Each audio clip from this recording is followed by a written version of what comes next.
What's going on, everybody? Welcome to the Purple People Podcast. My name is Kyle Smith, joined today by Dorian Foley.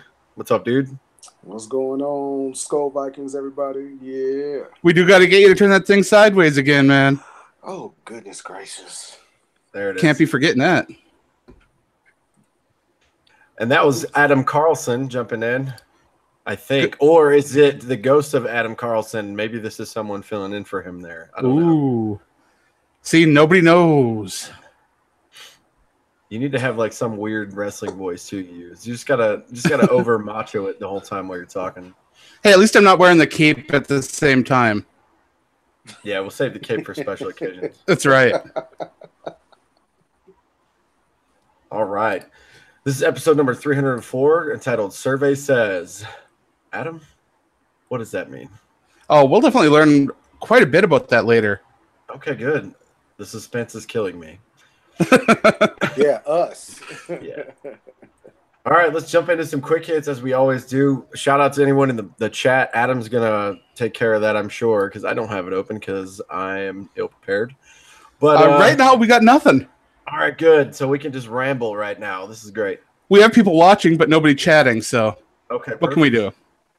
Let's talk about Michael Kendricks from the Philadelphia Eagles coming in for a workout with the Vikings. It's supposed to be happening sometime this week. I'm not sure what day, but we talked about this in a previous episode. I would love to figure out if we could sign him. That'd be great. The Vikings need some depth at linebacker. Right now, it's kind of a hurting unit.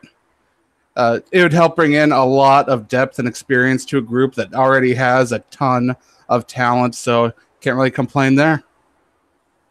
Right, man. I just love the idea of how we had the Henderson brothers back in, years back. So the thought of having both Kendricks, modern day, and Michael's no scrub at all and could definitely, like you said, help out.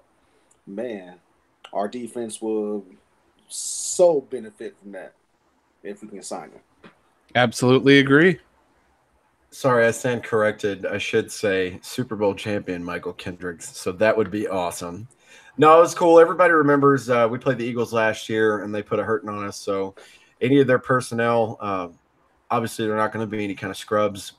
Whoa. That'd be cool. Mr. West. What? Hey, how's it going? Mr. West. What is going on there? That's what happens. We just have people show up. Yeah. Okay, cool. Now the four horsemen are back together. Give me 1 second. I want to do this with all of us together. So give me 1 second. While we're waiting on Dorian, the next quick hit we're talking about is CBS Sports. They graded the Vikings as having an A- offseason, including the draft and anyone that we picked up in free agency. So can't argue with that too much. We've went over this a couple of times. Signing Kirk Cousins, Sheldon Richardson, Terrence Newman comes back, and all the draft picks, which we don't have to go through all of them. I think that's a fair grade for the Vikings. They had a fairly good offseason. Yeah, you got to bet. You got to put a lot of that money on. Whoa, was that a Purple People podcast shirt? I got the shirt, brother. I'm already sexy, but if you want to get more sexy, get the shirt. Purple People podcast. Wow. That's awesome, man. That looks awesome. Yes. That does look really great. Yeah. So I didn't want to share this until all parties were involved, especially Mr. West. Thank you. So yeah, man, just want to do a little shilling and advertising. Yeah, that's cool. I dig it. I dig it a lot. Product placement. Dorian Foley knows about product placement. I love it. I love it. I love it. I love That's it. good. That's pretty All cool. right, so aside from CBS Sports, anytime you can get a franchise quarterback and all you got to put on the table is money, that's not so bad. I mean, they didn't have to invest any draft picks. They didn't have to trade away the franchise for a player. Yes, it's a lot of money, but you're locking down a really talented quarterback for multiple years. So that move alone has to kind of burst that grade way up. They did say the reason why it was an A- instead of an A is because the Vikings did lose Jerick McKinnon. Sure. I get that. Although I think with Dalvin Cook coming back, I think we're set pretty good at the running back position. I personally, the further we get into this, I really love the contract that they signed Kirk Cousins to. I know it's a lot of money, but it's only a 3-year deal. And so if for whatever reason it doesn't work out, which I think it'll be fine, I think we'll be fine. But if it doesn't, I mean, we're out in 3 years, and that can go by in a really short time. So I like it. I think the Vikings were really smart. We addressed a lot of issues. I like the receiver that we picked up. I think that was a good under-the-radar signing that we're not really talking about. I think that he could be a nice splash player for the Vikings. I like our off-season moves. I was talking about Kendall Wright from the Chicago Bears. He was their leading receiver, and we stole him away. So, we hated to see Jarius Wright go, but replace one Wright with another. Kendall's a little bit younger. Right? Yeah, we'll be all right when it comes to the Wrights. The numbers didn't change either, which was really funny.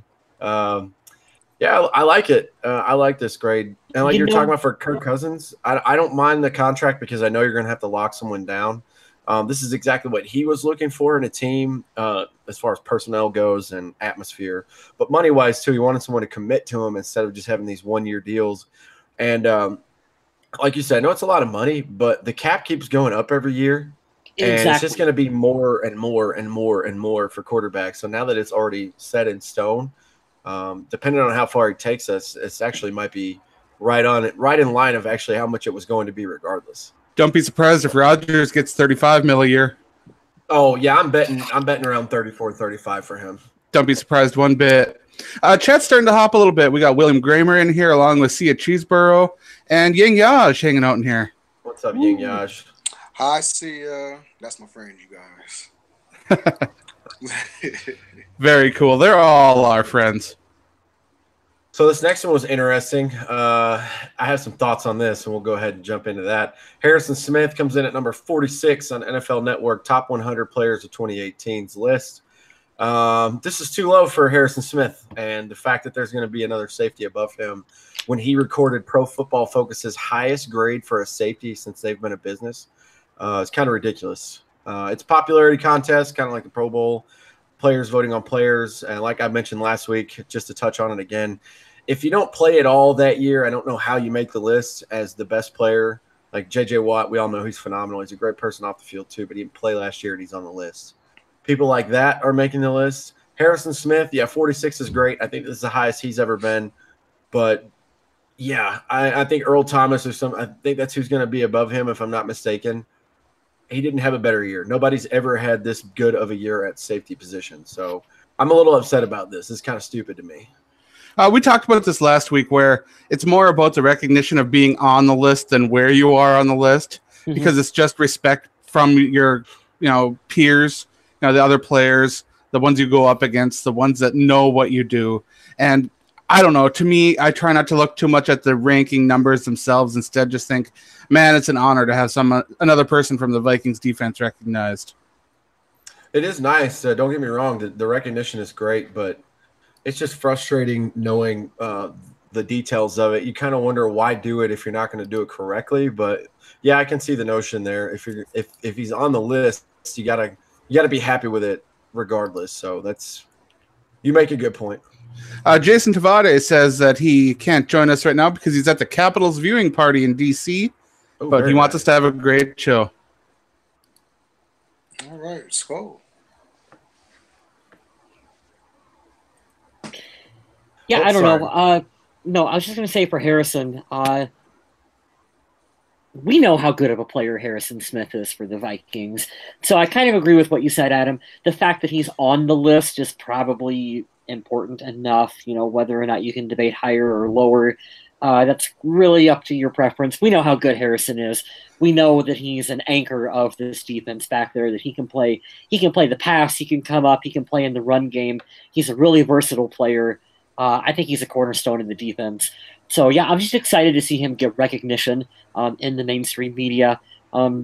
If he were on a Super Bowl winning team or a bigger market, he would be way up on this list. Yeah. Guys, I'm going to ask this now. It just came to me. This is usually when the gears start turning, when I have other opinions and we start debating stuff. I'm going to put this up as a social media question. You guys can talk about it now if you want, but I'm definitely going to cover it next week. Is Harrison Smith the best draft pick we've had since 2012? Oh. I think that he is. 2012? That's a good social media question. I think that he's the best draft pick we've had in the last 6 years. Yeah? I would say so. Yeah, I'd agree with that. You can It's got to be him or Rhodes, or you could argue Rudolph, but I'd think it would be either him or Rhodes. That's who comes to mind first. We've had some steals in the we don't know. Dalvin's not proven yet, but he was a great value. So was Eric Kendricks, both of those guys in the second round.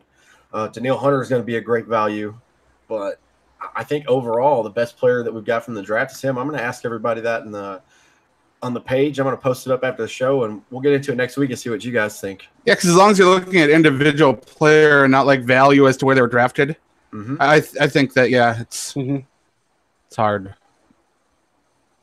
Did you guys watch the video on Vikings.com where they had Kirk Cousins wired for sound, and he was throwing passes to Kyle Rudolph, and he was like, "Man, it's like throwing to a mattress. He catches everything. He's such a big target."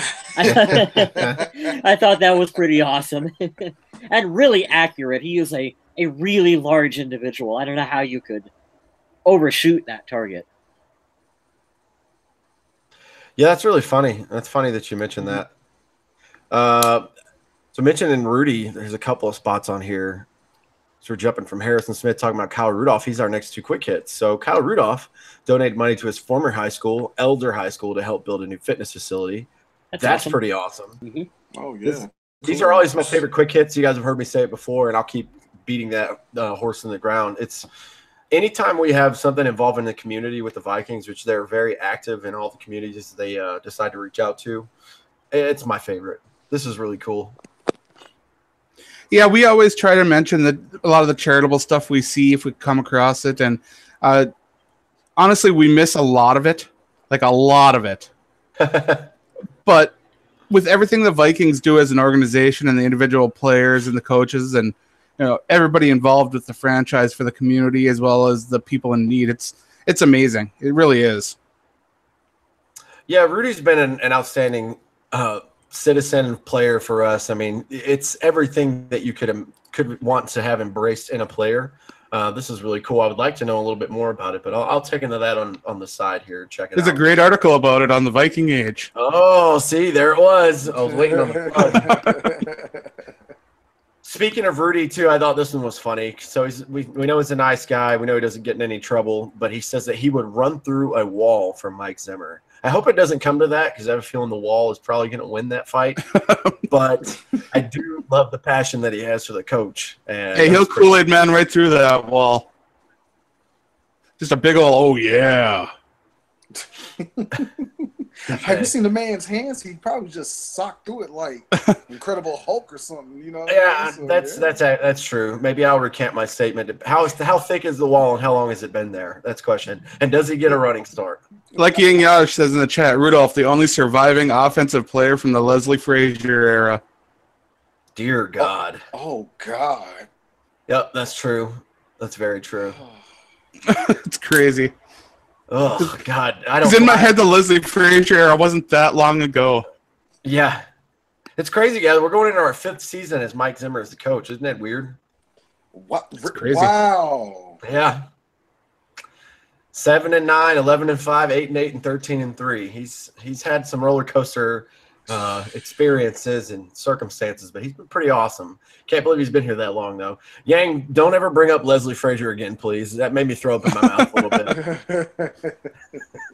I'm kidding with you, man. That was not a fun time to be a Viking fan. Minus the Adrian Peterson year, that was pretty fun.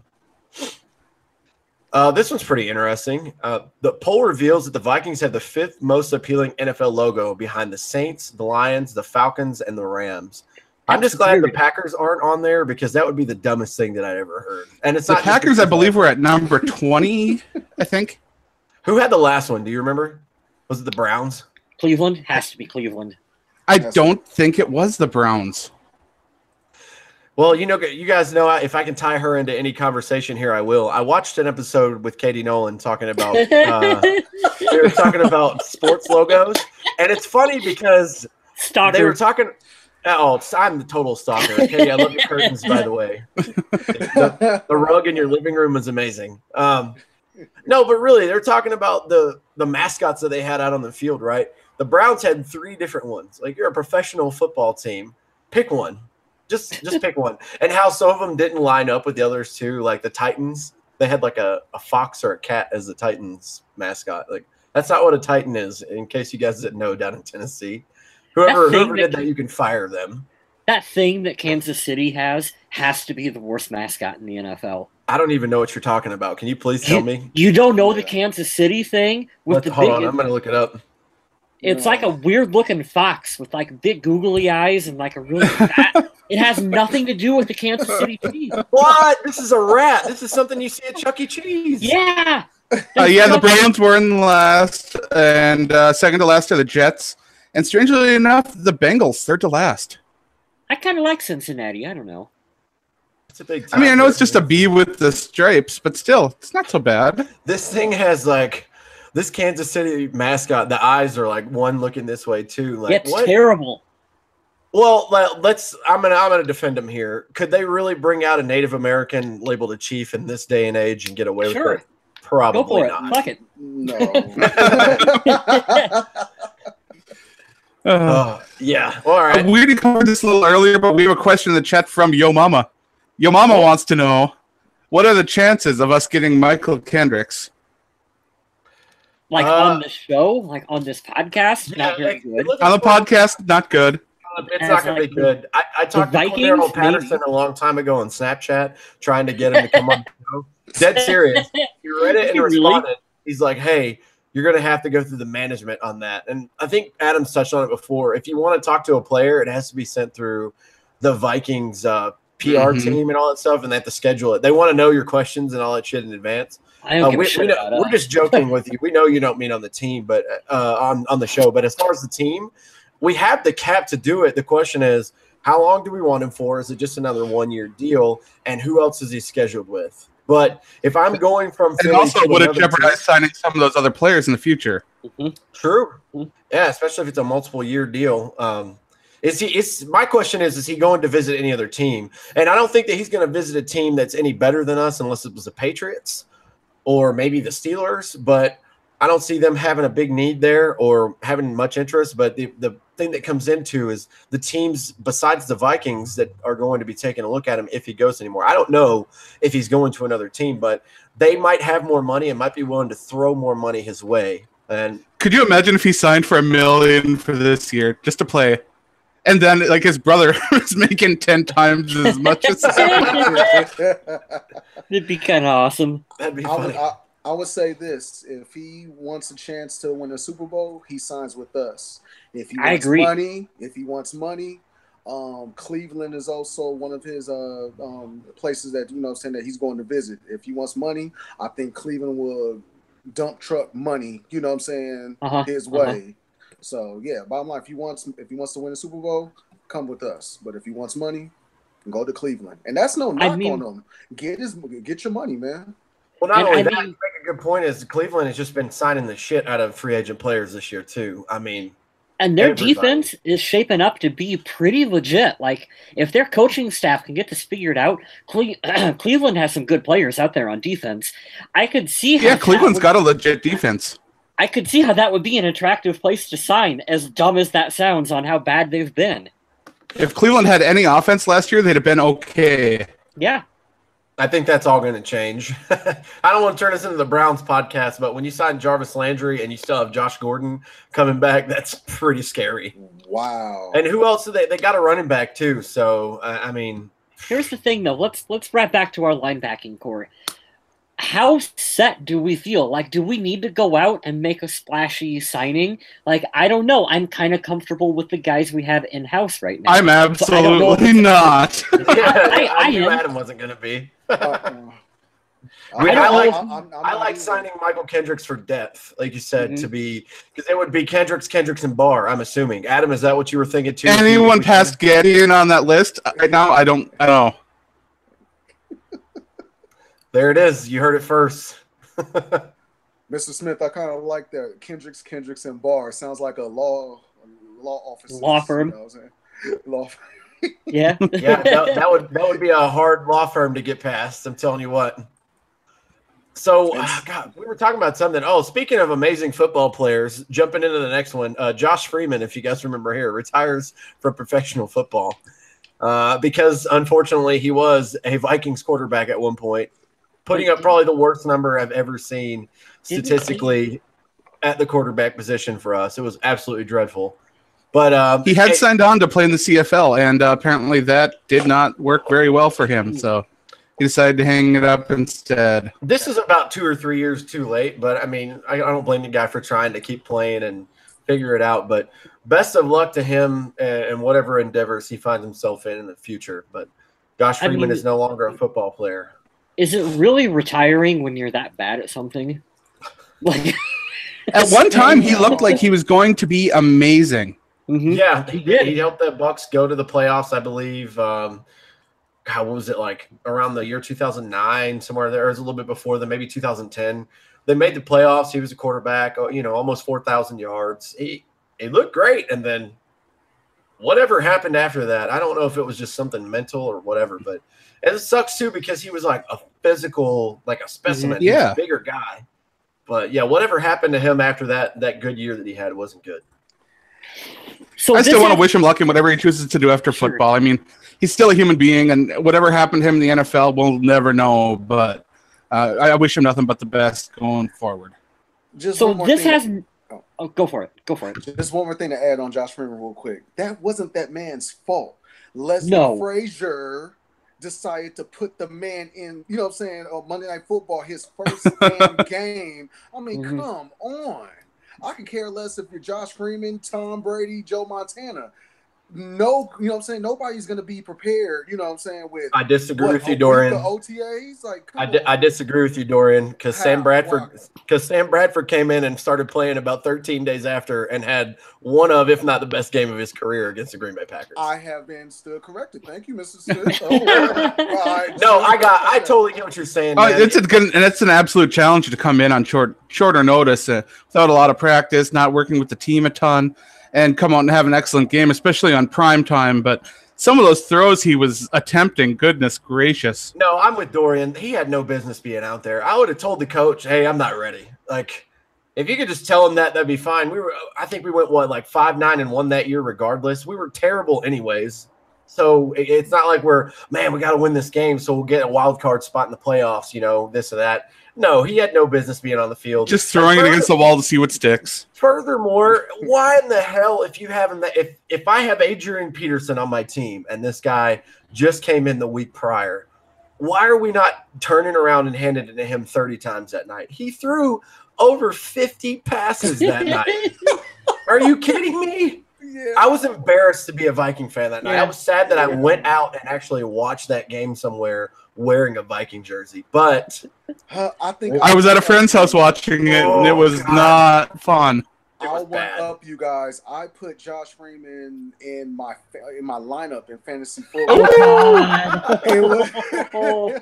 It was I forgot the name of the league but pretty much it was like 3 quarterbacks and 3 running backs, whatever. But pretty much I plugged Freeman in. I forgot who I put on the bench, but yeah.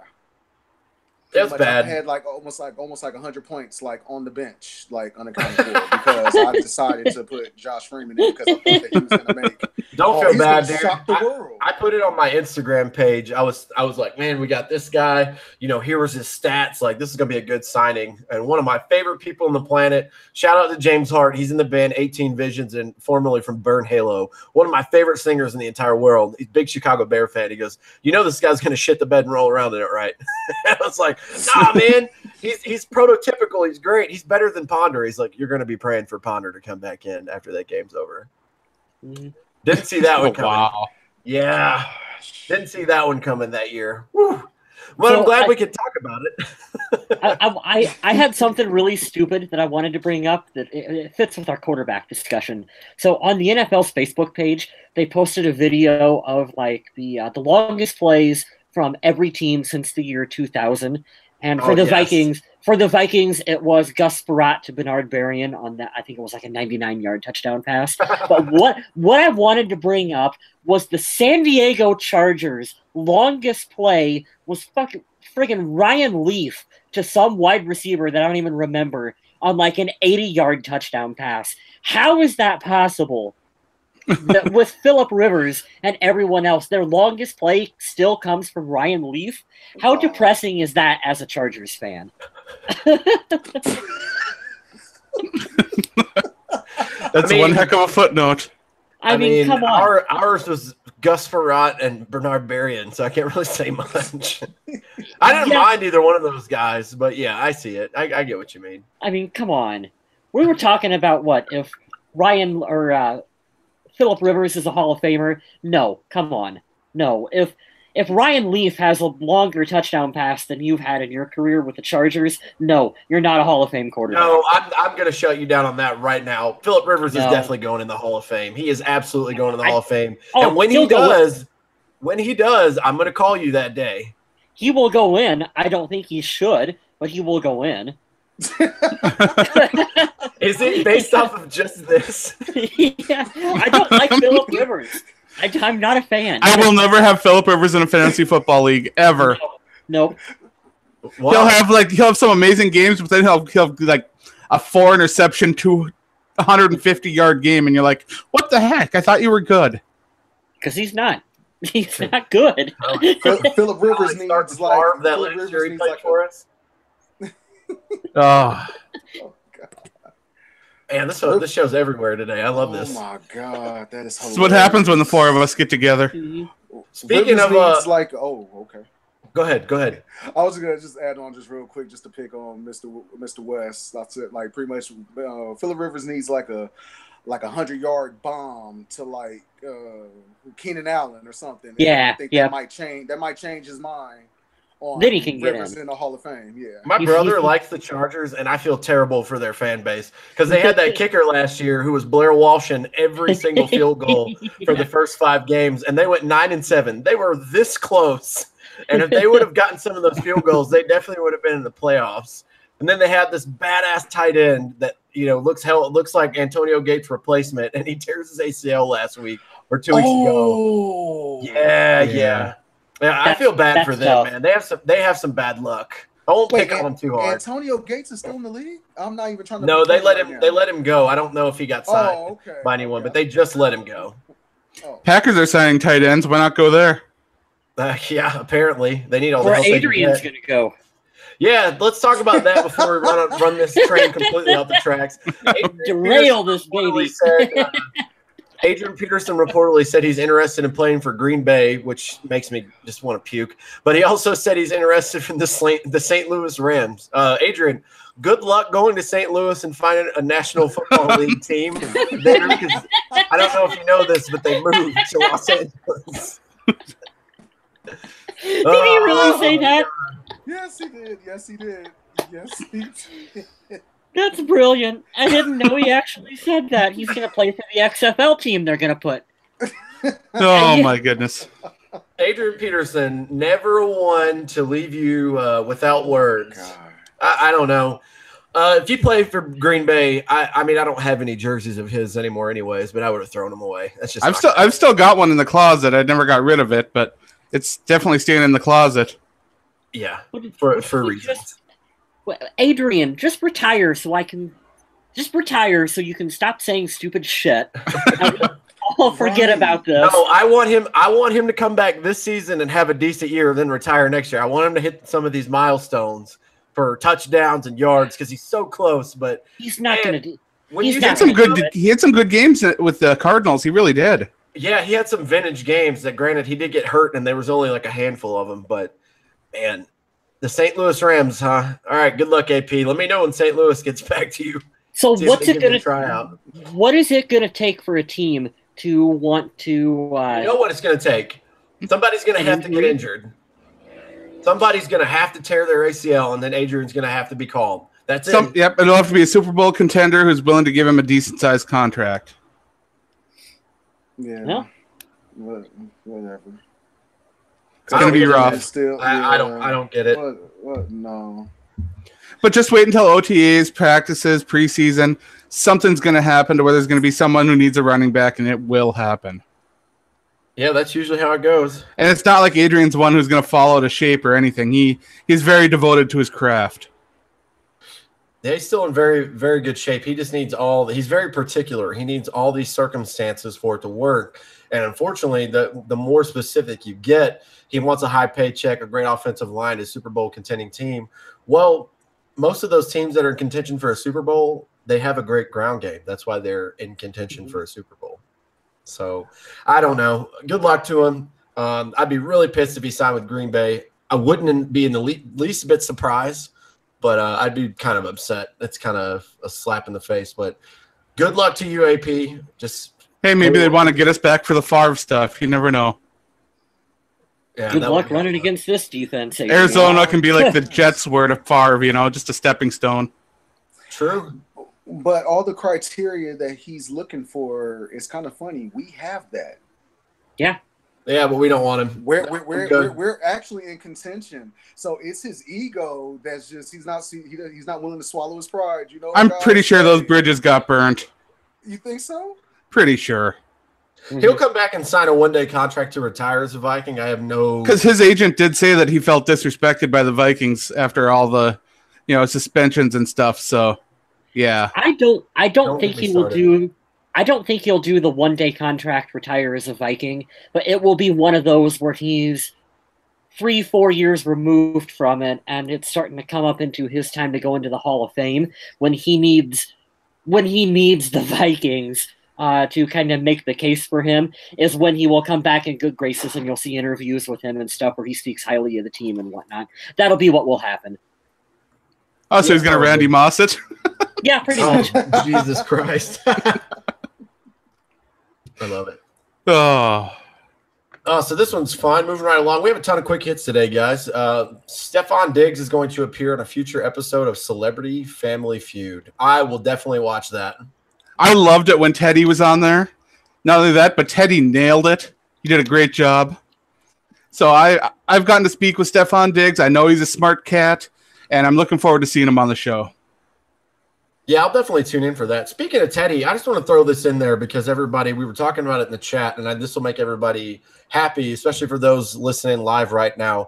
If you were wondering how Teddy Bridgewater's doing in New York, his stock is rising. And when I say that is he's been impressing people in the Jets organization, and his trade stock is rising up because he looks really, really good. It doesn't make a lot of sense to have like 3 awesome quarterbacks. I wouldn't say that Josh McCown is awesome, but he's probably going to start for him. They just got Sam Darnold in the draft. He's going to take over and be the franchise quarterback eventually. But, yeah, this might be a good piece for them to trade him. He looks really good, and he's been impressing some people. So if you're a Teddy Bridgewater fan, this gets you excited to know that he's recovered well and he might have a shot somewhere else. Kyle Sloter, quarterback 3. Teddy Bridgewater, sadly going to be unemployed, I bet. I hope not. Oh, wow. I hope not. I hope somebody finds a spot for him there. Yeah. Because I really do kind of firmly believe that this is the Jets trying to inflate his stock so they can dump him on somebody. Which, don't get me wrong, I'm a big Teddy supporter. I'd love to see him go somewhere and succeed, even if it means starting over again as a quarterback 3 and going up the chart, proving he can be healthy. But I don't know. I'm at the point now where everything I've been hearing about Teddy makes it so hard for me to believe that he can really make this comeback. And I want it to happen, so I hope I'm totally off base with it. But right now, I'm not kind of expecting anything. Maybe we'll get an XFL team in Minnesota, and Teddy can start for the XFL franchise in 2020. You're all in on this XFL, ain't you? Know, right? Sure, why not? Maybe we can just put him and Adrian on the same team, and there you go. Like old times. Yeah. Throw in Bernard Berrien. I think he still has some juice left. Oh, dear sweet Jesus. Why not? Jerome Simpson, while we're at it. Oh, yeah. First down. Yeah, no catch for the first down because interference. He's the king of those. He was like the Chris Carter of pass interference calls. All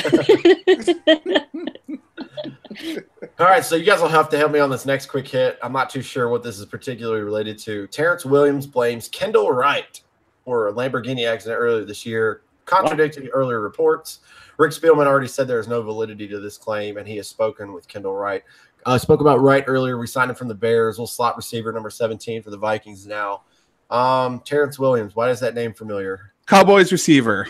Okay, cool. Apparently, him and his college teammate Kendall Wright are involved in some sort of weird story involving a Lamborghini that Terrence Williams was belonging to Terrence Williams that ran into a lamppost and just absolutely got wrecked. Now, initially, Terrence Williams took the blame for the accident, but now he's saying that Kendall Wright is at fault, despite videotape after the accident of police finding Terrence Williams riding an electric bike on the street and falling over. And saying that he's to blame for it. Sounds about right. That sounds about like. So yeah, this whole story is really cool. The video from the police is actually online. It's embedded in the clip on the Viking Age if you want to check it out. We lost Dorian in the electric bike. Oh, yeah. Because I had a joke totally ready for that, but then when you said electric bike, he just fell over on it too. Oh, and then he's like, "No, I'm not intoxicated." Yeah, you are. Yes, you are. Not even gonna touch that. Not even gonna touch that one. All right, I have an update for this next quick hit because it came out today, and I want to read it. Anthony Barr was absent from the start of Viking OTAs. He has been there since. And this came out on ESPN, so we credit Courtney Cronin for this. She's an ESPN staff writer. Basically, he says, and I quote, "I had to protect myself and get an insurance policy. It took like a week to get situated, so I got that. Now I'm good to go." So if you guys were wondering why he was out, this is his reasoning. He was making sure he had an insurance policy in place. Right now, Barr is set to earn $12.3 million this season. He says, quote, "My agent's doing a great job. They're having conversations. I don't know too many details. My focus is here with the team and to get ready." Which Perfect is a answer. Great answer for him. And to let you guys know, down here at the very bottom, it says the Vikings currently have $17.6 million available in cap space. So you guys were asking earlier about the Michael Kendricks deal. But, yeah, he was absent for a little bit. We kind of expected something of this because there were rumblings because he wants to get a contract extension. He's a first-round pick. Then we got Eric Kendricks the next year as a second-round pick, but Eric Kendricks is already extended. So there was a little bit of lull there. But it looks like the Vikings and his representation as agent are in talks. I hope we keep the guy. I know a lot of people, and this is another thing we can talk about for a little bit here. A lot of people are saying if we had to pick somebody to let go, they'd let Anthony Barr go.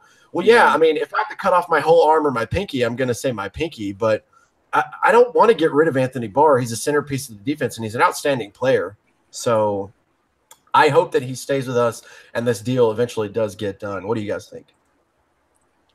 I was never worried about him missing what little time he did. No. I mean, it was like, what? Like, are we still in the voluntary period, or have we crossed over into... What has it been, 4 or 5 OTAs? Yeah, it had only been a handful of days at the most. Yeah, if this was like training camp, like mandatory training camp in Mankato, not Mankato, wherever they are now, Eden, Egan. Egan, and Egan, and the TCO Performance Center, then maybe it was a little bit of a story, but I was never too really worried about it. No. It's not like Barr doesn't know what's going on or that he doesn't work out and keep in shape. He'll be there when he needs to be there, and I guess he's already there now, right? Yeah. Yep. You were asking if Barr is back now? Yeah. Yeah, and if you look at the video from yesterday from Vikings.com, he was the very first person featured. I think they did it on purpose. They'll do about a 1 to 1 minute and 15 second clip of little highlights of people, hitting the dummies that go up, and that's what he was doing, or Kirk Cousins throwing passes, whatever. He was the first player to be featured just to let everybody know, hey, he's back. So glad to have him back. It was going to be a non-issue regardless, but glad that he's back, and it already is a non-issue. We have William Gramer in the chat just absolutely loving this week's episode, saying that it is hilarious. We try. Paul Allen was talking with Brooks Spielman. That's up on the Vikings website as well, too. It was really funny because Paul Allen was trying to get Rick to talk about Anthony Barr, and every time he did it, Rick sidestepped and talked about LeBron James instead. That's great. Yeah, Oh, you got to watch it. Skip about the first 5 minutes of the video because they talk about getting your colon cleansed. I am not making that up. Paul Allen was all in on the colon cleansing, so I skipped that part of the video. I was trying to eat lunch. I wish that we had Levitard music in here. I wish we had Levitard music to go and cue the white guy's music. That's such a white guy conversation to talk about. Jesus. Let's talk about butthole tubes and cleaning out our shitters, guys. Let's start that one off for the show. That sounds like a great idea. Well, you get it in the shitter, and then it just comes out like, there you go. Welcome to the Purple People Podcast, guys. Check your colon regularly and see your physician. Exactly. Speaking of veteran players, this one was a cool one to talk about. Brian Robinson takes over $2 million pay cut to play in 2018. This is the Tom Brady effect. Even though he is not Tom Brady at his position, this is pretty sweet. He has a lot of dedication to the team. He is long in the tooth. He's going to be 35. If he's not 35 already, it's going to be close to time for him to be calling it quits. I predicted this earlier this year. I thought that he would stay, and I also thought that Danielle Hunter was eventually going to take his position as a starter. I think that's going to happen this season. That happened last year. Oh, he was actually named the starter over Brian Robinson? All right, cool. He was. So I'm just late to the party, and I don't know what I'm talking about. Thank you, guys, for correcting me there. But this is a cool story because he just wants to stay here, and he's been nothing but a great role model and a great teammate and a great player for us. So he said his goal is to bring a Super Bowl to the state of Minnesota and its wonderful fans. So that's awesome. Man. Awesomeness all around. Yang Yaj in the chat has a question for us. Mike Hughes starting at least 6 games, over or under? So it's going to be Xavier Rhodes and Trey Waynes, and I'm going to say under. I'm going to say starts like 3 or 4 towards the end of the year when we're doing okay, because I think what Adam was predicting is going to happen. I think Mackenzie Alexander is going to be in there because he's taking the trend upward and he's got more experience. Wait till next year. I'll take your over 5 next year, but not this year. I will take the extreme under. I will say 0 starts for Mike Hughes. I'm going to say the Vikings start every game in their base defense, not in nickel, which is where you're going to see Mike Hughes playing. So you're going to get Ben Gedeon on the field instead of Mike Hughes. Okay, I'm going to take a page out of Kyle Smith's. I'm going to make a bold statement. I believe he's going to come into preseason. He's going to do his thing, impress just enough for a coach to be like, you know what, young man, I'm going to go ahead and plug you in that nickel spot. And I would say 6 games. Oh, right on the nose. There you go. Kyle West, are you alive? Would you like to jump in on this? My internet's cutting out. I don't know what the question was. Okay, so we have a question in the chat, and who did you say it was Yang Yash? Who was it? Yep. So Yang asks, do you think that Mike Hughes will start this season over under 5 games for starting for this season for Mike Hughes, the rookie corner? I said maybe 3 or 4 at max on games when we know we're going to blow someone out. Adam says extremely under. Dorian went above and beyond and says 6. So what do you think, Mike Hughes? Is he going to start more than 5 games this year? Mike Zimmer likes to make the rookies earn their spot and take their time and ease them in. So I think it will be under 5. I just don't see the Vikings starting games in nickel. I don't see that happening on a first down. So, yeah, that's why I went with 0. Yeah, I agree. I'm with Adam about it. I think that Mike Hughes he's gonna see time on the field. He's not gonna be named a starter just because Mackenzie Alexander's slowly gotten better, just like we've seen Trey Waynes every year.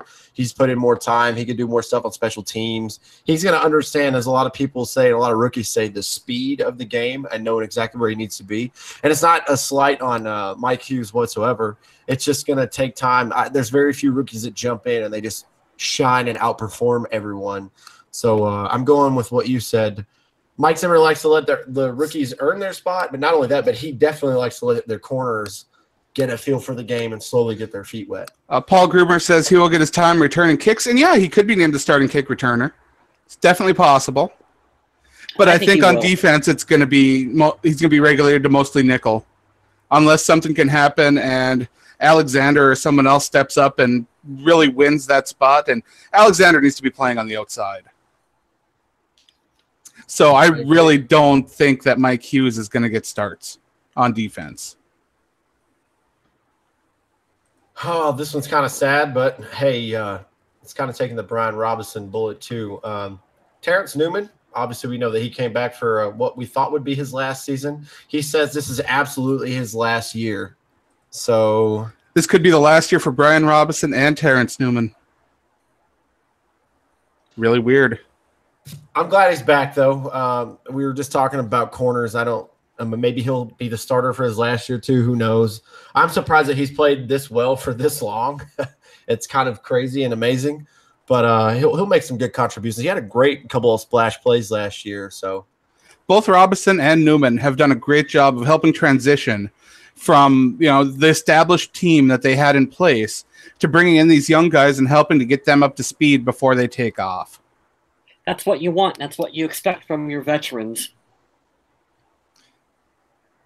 Both are just amazing professionals. And I love the depth that Terrence Newman helps to bring to the defense because there like Yang Yaj says in the chat, Holton Hill is getting a lot of praise in OTAs, but that has yet to be translated to any kind of real, on-field Vikings kind of thing. So I hope that he pans out like Yang Yaj says. But for now, at one time during the season, before the signings and draftings, that cornerback group looked really bad. And now they're in a position where, okay, they've got plenty of talent there. And Brian Robinson returning has plenty of talent there on the defensive line now. And having those two for that extra year just helps to make that transition so much easier. Mm-hmm. Speaking of Mike Zimmer, he will encourage players to stand during the national anthem. He says, and I quote, "I think it's important we stand for the anthem. I think it's important we represent our country the right way and the American flag the right way." This is going to spark some controversy. I was going to put that as the main topic, but I figured we didn't want to sit here and debate that back and forth over and over. I love Mike Zimmer to death. I do believe that he's kind of old school in that mindset. I don't think that he doesn't care about his players, so I'm not going to go that far. I don't think he doesn't care. I don't think it's that he doesn't care about the causes that are represented by taking a knee during the national anthem either. He doesn't want a distraction is what I would say if I had to speak for him. He's a veteran. He's got that real American pride inside him. I understand why this is important to him. For me, this is just – I don't like this whole thing because the NFL is just retarded.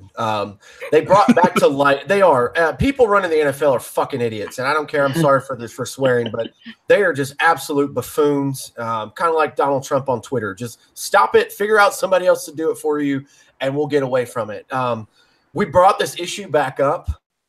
They don't let their players be involved in this decision, which is really stupid because it was caused by a player. My opinions on it are weird because a lot of people have this ignorant thing where they think it's about the flag and the country and the troops. I'm an active duty troop. It's not about the troops.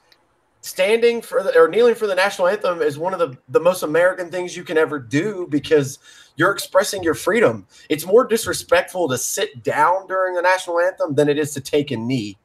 And this is said by people who have done way more badass things in the military than I have.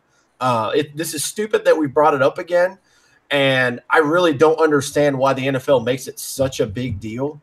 Cool that you made a decision on it. I think it's absolutely messed up that you didn't ask the players, didn't have the Players Association rep in there to see. Cool. Well, the NFL and the NFLPA are the ones that came together and accepted the grant from the National Department of Defense to promote the military through their events and showing the national anthem on television. And now that's all backfiring on them. So you've got you got the NFL that wants to keep. I can't take you serious with that mask on talking about the topic, Adam. Yeah, I can kind of understand that. It just doesn't work. I can't do it. For a while there, I was wondering if I was going to be able to keep this thing on throughout the whole thing. But once I wear it for a little while, it kind of feels all right. I can't even feel the headphones on my head. Now you've got to go grocery shopping in that thing. With the cape. Yes. Oh, no. It says you should check out the thumbnail for this podcast. I don't want to. Yeah. I don't want to. Oh, I'm going to check it right now. Yeah, I'm sorry. I'm sorry to get spirited about that, guys. I don't like it. I think it's no apologies necessary. No, we're here to talk about how we feel, and I know some people are going to hate me for that, but if anyone on this podcast used to be super ignorant, I come from a really small southern town. There's a lot of racism and a lot of ignorance where I grew up, and I got away from that because I knew there were bigger things to see in the world. And one of the things I'm thankful for is joining the military. I will have 11 years this August, active duty service in the Air Force, and I just don't understand why there are still people out there who think this is about disrespecting the troops and the flag. If you take a moment to just actually talk about it, like we said earlier, there have been guys, Green Berets and all these super awesome, badass guys have been in the military that say, hey, look, that's your right. It's all about freedom of speech. And it comes down to people are getting upset because they don't do it the way they do it. Well, telling someone you don't do things the way I do, and that's wrong, that's the wrong way to think about anything in life. Let's have a serious, open discussion. Let's not fight about it. Let's just talk about why this is what it is. I mean, we got an African-American guy in the group right now. I didn't like it at first when I thought about you didn't like it at first with me, the African-American? No, not that. I can't help that. Oh, wow. That was good. I'm going to let you take that one, Dorian, and run with it. That was perfect. I think Mr. Smith just roseaned his way out of this one. Yeah, definitely. Misconstrued all the way. You're good. You're good. I didn't like Colin Kaepernick's point on it at first because I wasn't really looking into what he was talking about. Now, we can debate all day long I don't like that he wore a Fidel Castro shirt. That was very, very out of touch. The pig cop socks was stupid. You got to be more smart than that. But when you look at what he's done outside the field, number one, he's been blackballed by the NFL out of having a job, which is stupid. Matt Schaub still has a job as a backup in the NFL. He is trash. We can go down the list of all these guys who have jobs, but it's just there could be some better things that he's done as far as representation, times when he talked to the media, how he looked, but he has given a lot of money to help out the cause that he's trying to bring awareness to. Now, a lot of people are going to say, well, I don't come here to watch that. I come here to watch sports. Cool. Okay, I get that. I totally get that part, but this is America. Cue the Childish Gambino song. This is America right here, dude. This is why we're here. People, we are a mixture and a pool of all different nationalities and types of people. If somebody doesn't like it, you shouldn't hate them for it because this is a passive form of resistance. Did he go into every stadium and burn it down? No. Just because someone does something different doesn't make it wrong. You need to ask why and learn. And too many people shut their brain down and say, nope, that's wrong. I don't like it. F this. I don't like you. And it's just instant hatred because it's something different. And I don't like that. But I'll get off my soapbox. I would love to know what you guys have to think. If you guys have an opinion in the chat, let us know. But I guess I see Mike Zimmer's point of view. If anybody on the show wants to respect the flag in the country, it's me until the day I die. But I don't think that's what it's about. That's the only thing that I've kind of not liked about it is that you see the videos. There have been a couple times where there's middle school age kids, football team, taking a knee, and you're like, do they really understand or know what they're doing, or are they just doing it because they've seen it on television? I think that's some kind of weird side consequence where you're like, I don't 100% know. Yeah, I don't know. I think what you said is pretty on point. I still think people only dab and play Fortnite because people see it on TV. Yeah, yeah. I like dabbing. Dabbing's fun. It's really outdated now. So I just like to make it really stupid and make people hate me in public events. My take on this is, this wasn't an issue until, just most recent. But, players were doing it, not disrespecting, but, doing their own thing, whether they were, while the national anthem was playing, that, they're sitting on the bench or whatever. But pretty much everybody had their right to choose whatever they wanted to do. If I'm going to stand up, put my hand across my heart, okay, cool. If I'm going to sit down, cool.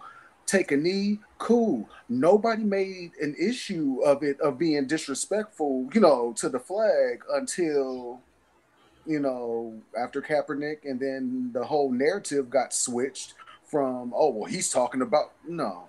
So I just wish that, excuse me, I just wish that it would just go away and just obviously we live in America and you know what I'm saying, land of the free. We should be able to express, you know, however we, you know what I'm saying, however we want to, you know what I'm saying, want to, and I hope my hope is that the media doesn't continue to make an issue out of this. Okay, so they've come to this conclusion now, the NFL has, and I think part of it is that if players want to take a knee or protest or whatever you want to call it, they can choose to stay in the locker room or go to another part of the field. I don't want to have a recap every single game of what player stayed in the locker room or was in a tunnel. I don't need Adam Schefter tweeting that. I don't need John Gruden don't do on Monday Night For those reasons alone, I love what the Minnesota Vikings do. They lock their arms on the field. Yeah. To show a solidarity. It doesn't matter, you know, what race you are or what, you know, religion you are, what other purposes you're pushing. It just means that together they're one. Mm-hmm. I just really hope that the media doesn't continue to pound this narrative into the ground. I'm just glad that Minnesota's been able to avoid all of it. Yeah. All of it. It's not funny. I was just going back to Kyle West, what you just said. Like, I could just imagine, like, okay, Anthony Barr came out of the locker room after the singing the national anthem. Oh, he protests, and then later found out he just had to go take a piss real quick. He has to come in the interview later. He's like, for you guys that are worried about me not coming out for the anthem. No, I love America. I just had diarrhea. I'm sorry. Yeah, I was taking a big shit from this late breakfast I had. So Taco Bell. No, I'm with you, man. I like the unity of locking arms together and all that good stuff, man. We got to get it figured out. But the NFL's they've got some shit they've got to figure out, man. There's some real big buffoons running that stuff high up, and I'm really getting sick of. It's media driven, like you said, but we can move on from this. It's media and money driven. I mean, you can't forget that the NFL did get money to have their players stand. Mm-hmm. And that's one thing that's just crazy. We do have some comments in the chat. Yang Yaj says that Bud Grant used to make the team practice standing during the anthem. William Kramer says that Trump is awesome. What do you think about this, bro? And he also says there's a time and a place for it, and an NFL stadium is not it. I appreciate all your guys' opinions. Whether we agree on those or not, the fact is we can all come to watch a game. That's what this is all about. Absolutely. And we have a pretty damn good team as far as not having a bunch of knuckleheads on there and not doing anything wrong. And if they chose to do this too, that wouldn't be a bad thing. I would still love them and support them the same. But I like where we're at. I'll be with Coach on this one. If you want everybody out there and you want to lock arms and show unity as a team, I'm down with that. And I'm sure you're not going to find anyone on the team taking the opposite stance of what these guys are protesting, you know? Yeah, it's not like, right? We need more police violence. No, nobody's going to say that. I hope not. Right. Oh, man, could you imagine that? Good Lord. I don't want to imagine that. Maybe down in Dallas. Maybe it'll be Terrence Williams since he likes to make up stupid shit. Oh, yeah, that's right. I took a jab at the Cowboys. What of it? All right, the last quick hit before we get into the main topic today. The Vikings hosted the Super Bowl this past year, and it makes Minnesota over $400 million. Boom. Wow. So I'm going to talk about what we talked about in our personal messenger between the four of us. I got to go with Kyle West on this one. Adam says we go to the same places because of convenience, which is fine because it's familiar. They pretty much have a parking scheme laid out. They can already do all that, but let's get some of these other places, some revenue like this, man. I want to see it in a new place. I want to see a new stadium. And fuck the Saints, man. I'm tired of going to New Orleans, watching it played in New Orleans already, too. Yeah, I know. I mean, there are 32 teams in the NFL, and I understand why certain places are more attractive than others, why you would want to go to big markets, big stadiums, Dallas, New Orleans, I think Arizona, Lucas Oil, I think has had it a couple times. I get why you want to do that, but screw it. One time, could we just do it? And I know this is a Vikings show, but could we have a throwback Super Bowl in Green Bay? Oh my God, I was just thinking the same thing. They'll never do it because people would complain about if it's too cold out and it was boring because they want high ratings like this past year. And there isn't enough seating. Yeah. Not enough amenities either. They're going to complain about oh, it's too cold outside. And then, like this past year, what was the score? Like 41-33. They want offense. If you're going to have a snowy Super Bowl, the true vintage football fans would love it, but there's going to be more complaints. And I think the numbers would take a dramatic hit if it wasn't exciting. Yeah, no, you're 100% right. I'm right there with you. I would love for that to happen. I think they're going to stick to indoor places, though. That sucks. That just the visual of is awesome of the snowing on the field and oh my! They're building this fancy new stadium in LA. That's going to be what is it? The two teams that are playing. I forget the two teams offhand. I can't think tonight. Chargers and the Rams. Chargers and the Rams. Yeah. Yeah. When they moved from St. Louis with Adrian Peterson. Yeah, that stadium is going to be so fancy that the Super Bowl is just going to be there forever by the time this gets done. I mean, you know what I mean? It's like, how do you not have it in that building? Yeah, they're already starting. I want to get back to the original topic a little bit because we are getting off base a little bit. The main reason why I included this as a quick hit was because of a lot of the people talking about how much money it costs to build US Bank Stadium. Oh, bugger off. Now, a large percentage of that was due to team financing. Now, following that, there was a lot of payment that came in from the state of Minnesota as well. Pretty close to, I think it was $520 million. Now, with the Super Bowl bringing that in, and what the team has already done already, and like William Gramer says, the Minnesota is going to host the Final Four next year. It should see that money almost back already. That's pretty awesome. Which is really crazy to think about. Look at the big concerts and other things they've had. And I don't live in Minnesota, so I don't 100% know all of the ones that have been there. But we know they've had Metallica. We know they've had, like, monster truck rallies. Kenny Chesney with Mike Zimmer up there. Oh, yeah.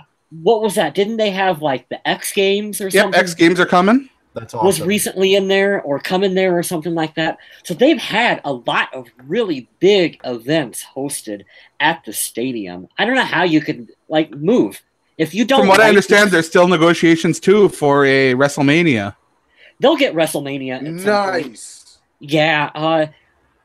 I think a Super Bowl will come back. They're going to make their rounds to other teams, but US Bank Stadium is really nice, and I heard lots of positives about how the community embraced it and had all these other functions going on for the fans and stuff.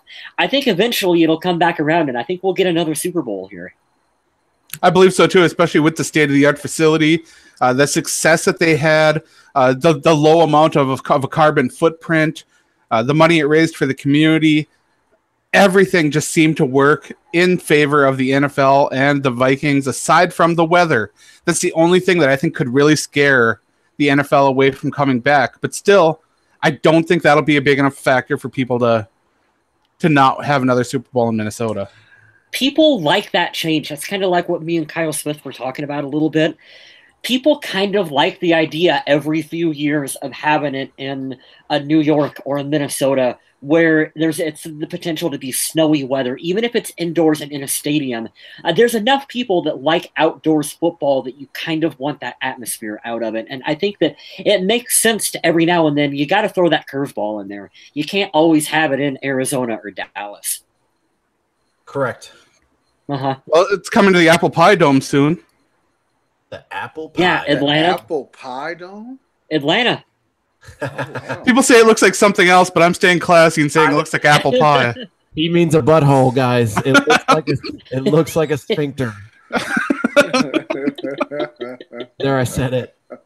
And we probably just lost some people too. Like, oh, these guys are terrible, foul mouths. Sorry. Yeah, it does. I was going to bring up Atlanta earlier when we talked about it, but yeah, because what Kyle was talking about for LA, even though they share a stadium with two teams, all these facilities are trying to rival what started with Jerry's World down in Dallas or Arlington or wherever the Cowboys play. And that is a fantastic place, and it holds a ton of people. Yep. So Minnesota's like, hey, I know it's freezing up here. Hold my beer. We can match that. And they go ahead and they match that. So every other place, I don't know. And like William Gramer saying, when Vegas builds their stadium, they'll probably get a Super Bowl. Dear God, that place is going to be ridiculous. Because a lot of people don't think about what Adam Carlson was talking about. They don't think about the future. They're just worried about right now. Well, why are you taking some of my tax money and putting it there for somewhere else? This building's going to be here for decades. Yeah. And it's going to bring in, not only is it going to start a ton of jobs. Well, people complaining now, what if your kids end up working there at the concessions and they have a pretty good job there? You know, you can't complain if you go see a Vikings game or you go see a concert there too. Well, why are you spending all my tax money? Why are you going to the stadium then if you're going to see a game or a show? Well, Ed Sheeran's already almost sold out his concert, and he's not coming until what, November? It sounds like it. See, people overlook stuff like that. If they were to hold that at Excel, which I've gone to a couple concerts at Excel already, and I really enjoy them there. And I have not yet gone to a concert at US Bank, so there are events that go on there, but you know, people forget that it's not just Vikings football. It isn't just the Vikings stadium. It's US Bank Stadium. You got Monster Jam going on there. You've got X Games going on there. You've got the Final Four going on there. It can host so many different things that it's amazing. Yeah, it's much bigger than just the Vikings or just that 1 year. Like I said, it's going to be there for decades, and it's going to house so many jobs and so many events. It's going to pay for itself in the long run. And that's good that the Super Bowl brought that much money. That's insane. Yeah. You know, that boosted all the small businesses around there for a whole week. They probably were bombarded with business they have never seen before. Look at it. Aside from transportation, hotels, restaurants, grocery stores, gas stations, everything. It's just a ton of money that comes in. And that's apart from, you know, the Super Bowl itself, the Super Bowl experience, and all the other events that go on, like the autograph signings that happen around the city. Just a ton of really cool stuff that happens when the Super Bowl happens. And all those events add up to just have money pouring into the location. And it's awesome to see that happening for the Vikings hosted Super Bowl. And here is something important that I thought about the way you said that, Adam. What else is going on? What else was going on at the end of when the Metrodome was active? They weren't having Metallica play at the Metrodome. I don't think the Metrodome was doing anything other than Vikings football. I don't know what else was using that stadium. So look at all of the extra benefits that are coming because the Vikings stayed in Minnesota and got a new venue for the state. And I understand taxpayers freaking out when they see that amount of money. I get it. Move somewhere else then. Look at the long term. Yeah, move to Iowa. They don't have anything. Yeah. I was gonna be such a dick. I was gonna be a dick there and say, "Oh, you're like, I don't know what else was using the Metrodome." I was gonna say the snow and a lot of it. That's why. That's not funny. Why did I say that? I'm gonna ask. We got Michael Cambrier in the chat saying, "Hi, Skol." What's up, Mike? All right, what's going on, Mike? Oh, we haven't even got to the main topic of the show yet this week. It's going so long. This is so funny. Oh, yeah. So let's talk about this week. I don't even know what our main topic is. Well, I'm glad you asked, Kyle, because Bleacher Report says the Vikings have the 13th best wide receiver unit in the NFL. Okay, fuck you, Bleacher Report. That's my hot take on that one. What? Now, I understand that a lot of teams have a premier wide receiver and a decent group of players around them, but I think when you look at a unit as a whole, you really got to see what the Vikings have in terms of talent and players. I mean, the amount of receivers they have as far as wide receivers, tight ends, running backs, I don't think there are a lot of teams that can really compare to everything Minnesota offers. We had just shy, and I'm going to look it up now because I know for a fact that Adam Thielen had over 1,000 yards. He's the first one, right? Yep. I'm looking right here, right now. Stephon Diggs, 2017, 64 receptions, 849 yards, 13.3 average, longest was 59, 8 touchdowns. We were very close to having not only one, but 2 different 1,000-yard receivers on the team. Yeah. What? And if you add those both together, there were 2,000 yards between both of them, over 2,000 yards. So I was talking with my friend Mike the other day. I really believe that our receiving core made Case Keenum look like a damn good quarterback. Not saying that Case isn't a good quarterback, but our receivers really made him shine. There were a lot of times that he just Brett Favre that and just tossed that pass up. And sure did. You ever look at those contested catches numbers for both Diggs and Thielen? Yeah. I mean, they're amazing. 2,125 yards between both receivers. And then you add in, Kyle Rudolph, Delvin Cook in the backfield to catch the football. You got the tight end that they just drafted. And you got your blocking tight end with sneaky good hands. You got a first-round draft pick that you're still waiting to see some potential from. You got the Bears' leading receiver from last year. I mean, come on. CJ Ham is out there. He's kind of your secret weapon that you can toss him off to sometimes. I like CJ Ham a lot. I think he's a good under-the-radar player for the Vikings. Yeah, I think we have a good offense, especially with Kirk Cousins, who I think he'll fit great. I think that he'll do good things for this team. Yeah, I'm excited for this season. But Kirk Cousins already released a quote saying that he's feeling so confident in this team's offense. He should.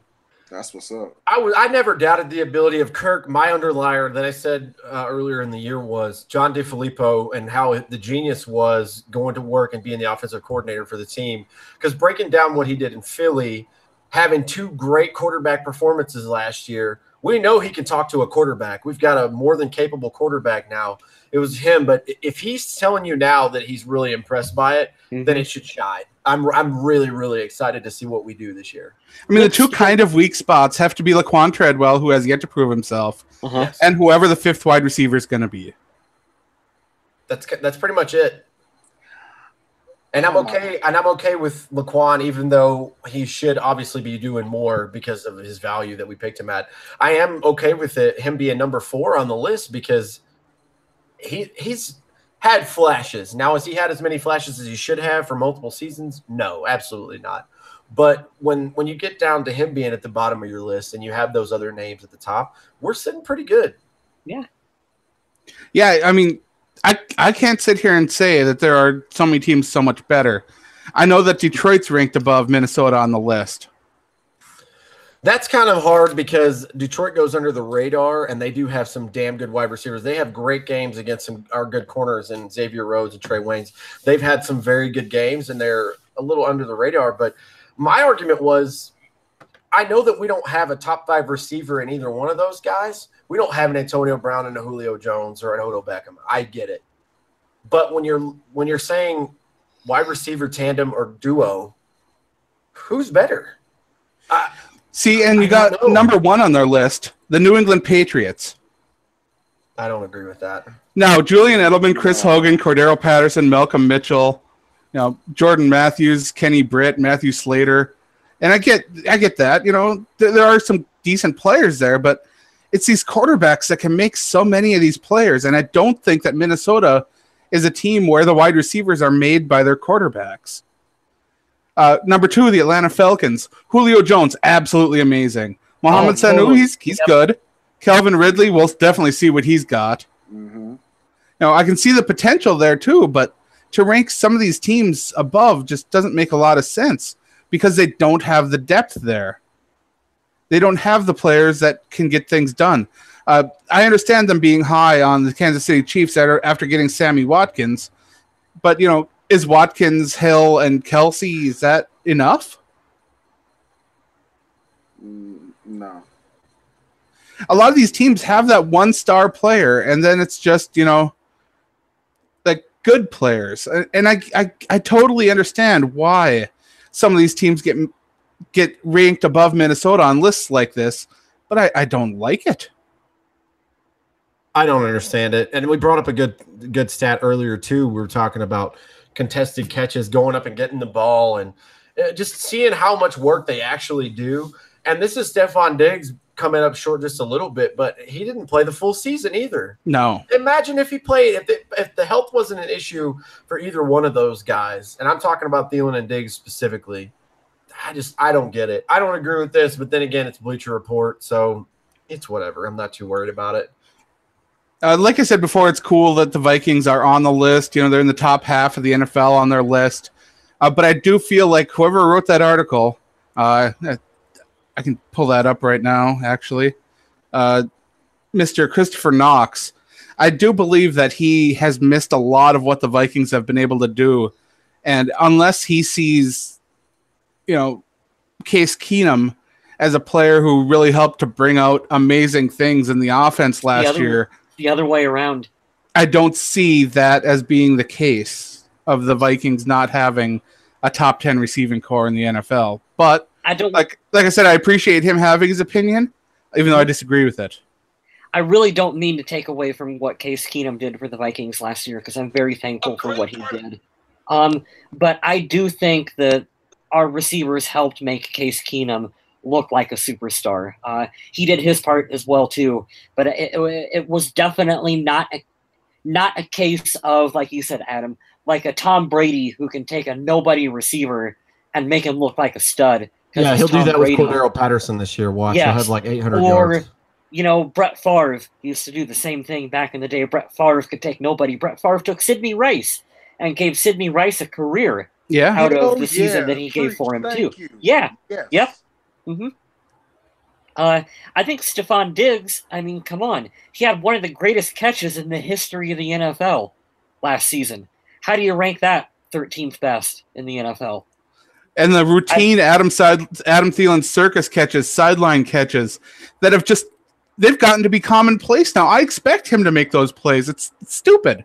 We forget, for as much as we joke about how the announcers bring up that he's undrafted, when you actually just get into the flow of the season and you're watching him play, you forget that this kid came from nowhere, that he was undrafted, that he had no expectations. And he is so good. The way he plays, I mean, you could tell someone who doesn't know any better. You could be like, yeah, he was a first-round draft pick. And I feel like they'd be like, yeah, I could see that. Yeah. Yeah. I think that's the other factor, too, that I'm glad you touched on, too, is some of these guys that are on these lists, like I think me personally, for who I would take number one as the number one receiver in the NFL is Antonio Brown. He's ridiculous. I'd love to see in these guys that weren't first-round picks that are coming in and making a splash, even though, our guys are underrated very much so on this list. There's no way they're middle of the pack. They're just not. Yeah. But we're talking about a fifth-round pick and an undrafted free agent. Yeah, Isn't that crazy? Yeah.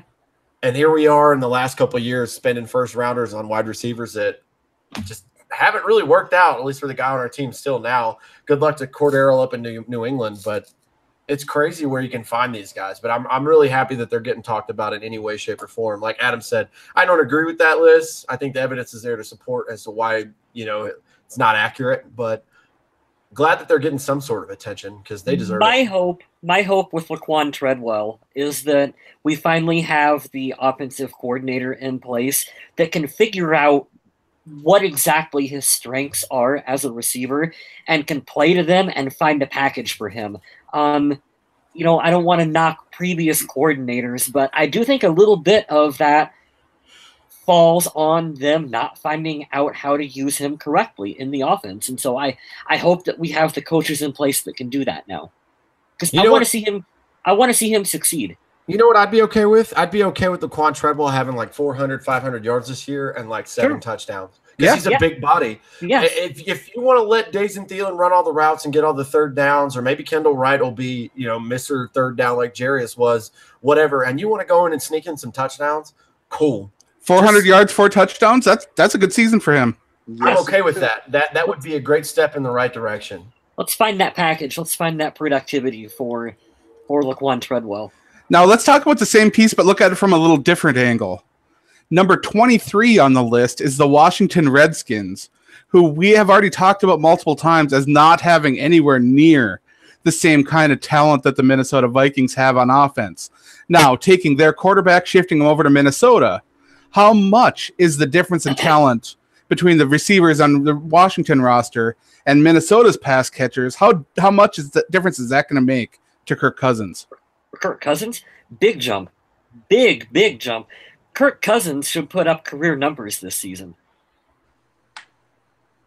Don't you guys think so? We've talked about that. Yeah. We talked about that a lot. We asked that on the podcast last week.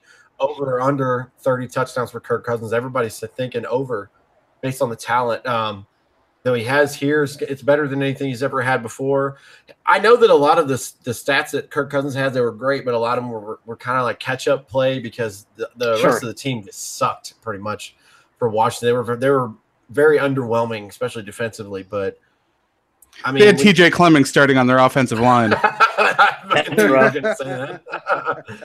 I'm sorry for my Washington Redskins fans out there, but I really do think that you have the keys to a Lamborghini. You just need to know how to drive it. I mean, this team has everything you could ask for. Maybe the offensive line could have been beefed up a little bit more, but the offensive line isn't what it was 2 years ago. It wasn't in shambles. It's been completely revamped, and they did a very good job. So I don't know. I think he's going to have a fantastic year. I think he's going to have a great career as a Viking. However long that is, we'll see. But he's got everything that you could ask for as far as a quarterback could want. Totally agree. Yeah, it's going to be a lot of fun seeing him work his magic with all these tools. He could see a little bit more action from the running game because Latavius Murray and Dalvin Cook can definitely get things done on the ground. But, again, it's going to be really interesting to see what a difference it makes to have that difference in talent around. Vikings are going to make pay dirt on the play-action pass this year. You get that ground game going, and then, we've been talking about this forever, but I really think this is the year that you get that ground game going with Kirk, and then you fake a pass and throw it deep to Thielen or Diggs. Yeah, that's some money. That's a money play for the because Vikings. Washington hasn't had a ground game for years either. Yeah. They've had to rely on Kirk Cousins throwing the football to these receivers that really should be backups. Mm-hmm. It's crazy. I had to look back at our draft picks again. I was wrong on something that I thought here. What? I was, because we were talking about the good running game, and I was like, did we draft a running back this year? We did not. But I believe Rock Thomas ended up being an undrafted free agent. He's one to kind of keep your eye on. Cool name. I know, right? Rock. The Rock. Rock Lobster. That should be his name. You guys, we have been going for almost an hour and a half. And we still didn't get to your bold statement. Bold statement? I don't have one for this week. It's in the notes. That's bold. Oh, I'm really excited to see what you guys wrote in there for me. Oh, God. Now, this one would be fantastic. I'm going to go ahead and take the lead on this. Linval Joseph, I'm going to make sure that you're in the next Magic Mike movie. I think this is a great career move for you. I think this will really show your range and your personality. So we're gonna bust open the threshold there. See the play on words. If Kevin Nash and Clay Matthews can do it, why not, right? Well, I was going to make an Amy Schumer reference. If Amy Schumer can become popular because she's pretty awful at everything, I think that you have a career and stardom after the NFL. So, yeah. You know what? I'd say maybe Jared Allen. I don't think Jared Allen. For real. He has the gimmick, cowboy. Right? Get a hold of his agent. I want to see that. In the face, Make it happen. Yeah. And then lasso him up at the end, I appreciate whoever wrote that in the notes for you guys. I thank you for that. But that's all I have for this week. You guys got anything else you want to finish with? No. Shout out to everybody in El Paso who came out to see my band play last weekend. We had an amazing first show. It was really, really awesome, and I'm really excited to play more. You guys headlined that show, didn't you? We sure did. We played from 11:30 to 1:30. Your first show and you headlined? Oh, yeah, wow. we set it up that way because we knew we were going to, not to be cocky, we knew we were going to tear it down. We had some other guys. Shout out to those bands who opened for us, Fiends' Friends and Demon of Dark. It was a really eclectic show. It was all, rock and metal based, but a bunch of different sounds. But like I said, Disposable Ink for you guys that are listening in the chat or listen to this later. Go to Facebook, type in Disposable Ink, like Incorporated, INC, period. Give us a like on Facebook. I'm going to have some videos up. We have practice tomorrow. I'm going to get those videos from the guys in my band. Let everybody see, get a little taste of what it was. But I had an absolute blast. The energy was great in there. The video from your Instagram made it look like there was a pretty good crowd, too.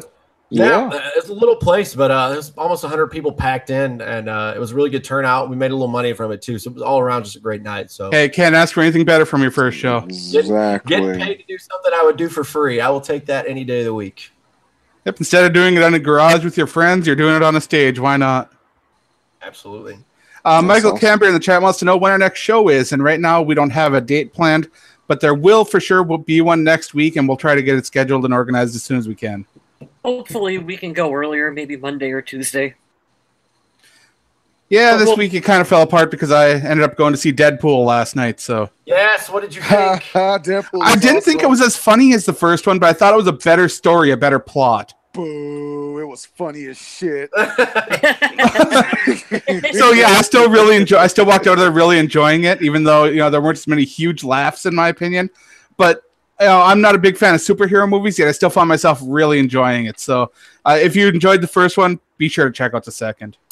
Adam Carlson coming in with a positive grade to a popular movie. I am stunned and I am happy to hear it. That movie was pretty good. I really enjoyed it. I'm glad you liked it too, man. Yeah. Kyle West, have you seen it yet? No, not yet. It's coming to town in a couple weeks. We usually get movies a little bit behind the rest of All them. right. So for everybody in the chat and Dorian and Adam, we're going to start a GoFundMe to move Kyle West from wherever he's at because they need to get up. Okay. It takes a little while for the truck with the video, to make it through the cornfields. Damn it, Kyle. Because I've seen those cornfield mazes, and they are challenging. That's what I go through daily. You told me about the town hall meetings you guys have. It sounds like a senior citizen home down there, which, hey, no knock on whoever finds a good place to retire, but you guys got to get the mainstream movies. My guys in Kuwait and freaking Qatar overseas get movies on the day they come out. Come on. Yeah, well, Hey, movie sidebar. Do you guys know that Bill and Ted is going to come back? They're coming out with a third. Yeah. Yes, they are. It's exciting. Keanu Reeves just wrapped up John Wick 3, and he's going to jump into Bill and Ted 3, so I'm really pumped about that. That's awesome. Good stuff. I believe right now, tonight, too, Tommy Kramer is watching the game against the Raiders at a hotel about 20 minutes away from me. He invited a bunch of fans over to watch the game with him, and he was going to give away autographed photos and stuff. And I was thinking about going, but then I was like, nope, got a podcast because podcasting is great. Man, you sacrificed a lot for us on that one. I know, man. Cool. He always does really cool stuff like that, though. I mean, it's under the radar stuff. He'll just post it on his Twitter once in a while. I'll be like, I'll be here at this time. Come on over, hang out. It's like, That's really cool. All right. That's really, really cool. But yeah, and a fan, this was kind of fun and related. At the hotel that he's doing this at, he stayed there last night, and he went down to the pool because pools are awesome. And he was swimming around. He saw a lady with a Vikings tattoo on her arm, right? And he went up to the lady. He's like, hey, you're a big Vikings fan? She said, yeah, I love the old school Vikings. He said, oh, really? Who's your favorite player? She said, Tommy Kramer.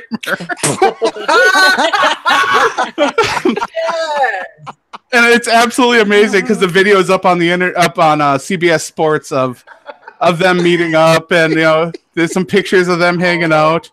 It's like, oh, that is so cool. Oh, that is rich. It sounds like something I do because I don't recognize anybody. Like I'll be at an event and someone will be like, hey, that's that guy, and I'll be like, is it? I don't know. Are you sure? That's amazing. Still, though, a lot of fun. On that note, I guess that's it. Everybody check out Adam Carlson stuff at thevikingage.com for all your Viking needs. Great articles, great website. Also, if you like The Walking Dead, check out Undead Walking. He's also a writer there. Boom. And we got that big news involving The Walking Dead. And if you haven't heard it yet, I'm not going to drop it because it's a potential spoiler for next year. But it seems as though the cast is not going to be completely sticking together is what I'm going to say. I'll be curious to see if Adam keeps writing, if they make someone the main character of the show that he does not like. Yeah, we'll see about that. The good thing is that I know that won't happen in the comics, thank goodness. But I guess check us out on Facebook, check us out on Twitter, interact with us everywhere, share the podcast if you can, like and subscribe, it would make us happy. There's so many different places you can check it out. Those are all in the notes. I do want to thank Michael Crambia, William Grammer, Yang Yaj, and everybody for joining us here in the chat. And it's always fun to talk Vikings with you guys. Hopefully we can do it again next week. So on that note, stay classy, Minnesota.